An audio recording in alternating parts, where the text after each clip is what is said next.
If you have a Bible and you find it helpful, please turn in it to Luke, the 10th chapter. This is where we'll be spending our time today. For the past almost 70 years now, we've lived in a society wherein the most important thing to do for our society in terms of individuals is to live for the moment. Whatever moment we've been given, we're to live that as fully as possible. Now, partially that's true.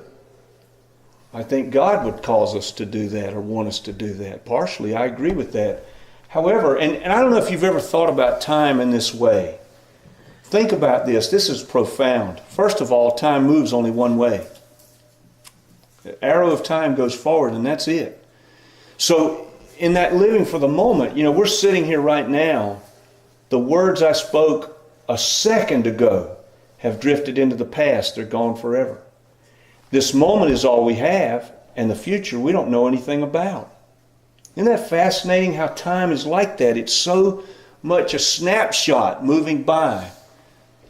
And as followers of Jesus, those snapshots as they move by are opportunities where God can give us a moment in time that really has significance for Him and before Him and in our own lives as we walk with Him. So I want to think about that as we look at this text this morning. I'll begin reading in verse 25.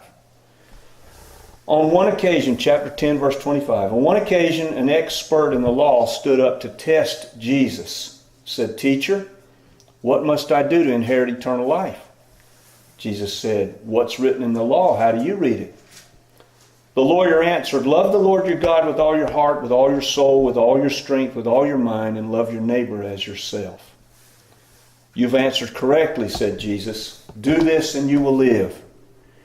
But the lawyer wanted to justify himself, and so he said to Jesus, "Who is my neighbor?" Jesus replied, "A man was going down from Jerusalem to Jericho. When he fell into the hands of robbers, they stripped him of his clothes, beat him, and went away and left him for dead. A priest happened to be going down the same road. When he saw the man, he walked on the other side of the road. So too a Levite, when he came to the place and saw the man who'd been beaten lying there, he passed by on the other side. But a Samaritan, as he traveled, came where the beaten man was. When he saw the man, he took pity on him. He went to him and bandaged his wounds, pouring oil and wine on the wounds. Then he put the man on his own donkey, took him to an inn, and there took care of him. The next day he took out 2 silver coins, gave them to the innkeeper, and said, 'Look after him, and when I return, I'll reimburse you for any expenses you may have.' Now which of these 3 do you think," Jesus said to the lawyer, "was a neighbor to the man who fell into the hands of the robbers?" And the one who was the expert in the law said, "The one who had mercy on the man." Jesus said, "You go and do likewise." Now we've all read this story 100 times. If we've been in church, we've heard sermon after sermon on it. I recognize that. And as I've said about sermonizing on any text, there's nothing new under the sun. I'm not going to bring you something brand new that you've never heard before. I don't know that I can. But this text has a lot of history tied into it that we just don't catch when we're reading it.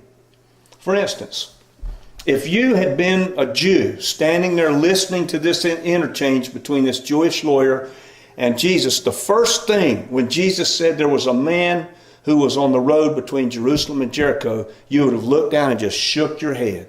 What in the world is anybody doing traveling that road by themselves? It would have, the first thing, that would have been the first reaction. This road is about 20 miles. And it drops 3,600 feet between Jerusalem and Jericho, the elevation. Which means it's rugged. This is all kinds of rocky terrain, crags and canyons, plenty of places for robbers to hide. Up until the 4th century, 400 years after this text was composed, it was known as the Bloody Way in Palestine because so many people were robbed and beaten on this road. All the way until the 1930s, before Israel was restored in 1948 as a nation, people were afraid to travel this road by themselves.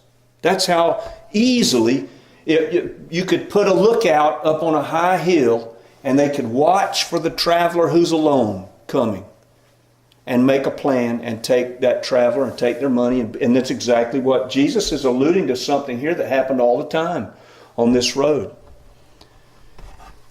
The fact of that alone, that history tells me that for we who read this text today, yes, we get the message we should do good for other people, but we're not capturing all that Jesus has in this text with regard to the history into which it's spoken.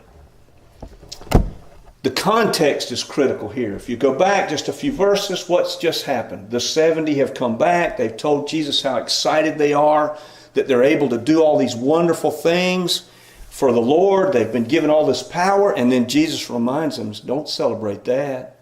Just be glad your name's written in God's book. That's good enough. So there's got to be something here that's more than just do nice things for people when you get the chance. Now, there are going to be responses to us, in us, as we take a text like this. If we were standing there that day, our responses would probably be a little different than they are today. The first response that comes to my mind as I look at the examples that Jesus gives is that perhaps there's some ambition involved here. The first two that came by, the two Levites, they're both Levites, they're priests. And they come by and they just pass by on the other side of the road. What's going on in their heads as they do this? Well, I could see that perhaps they're thinking about the law, right? A priest is not supposed to touch a corpse. The text doesn't say that they recognized that this guy lying there was alive. They may have thought, well, he's dead, and I'm a priest, and if I touch him, then I'm unclean. I can't go and do the priestly work that I'm supposed to do, what I'm supposed to do for our nation. So he may have said to himself, well, to maintain my status in the priesthood, I need to pass by on the other side. It could have been a practical reason. We think like that a lot, don't we? I mean, really, think about it. If you pass a hitchhiker, what do you think? I better not pick them up. I mean, I can remember when Becky and I would have our son in the car. There was no way. Unless it was somebody I knew. If I'd have seen you on the side of the road and I didn't know who you were, you might have been dressed in a suit and tie, I'd have probably passed you by. Because I wasn't going to put somebody in the car with a young boy in the back that I didn't know. So the Levite and the priest, they're not altogether just bad people.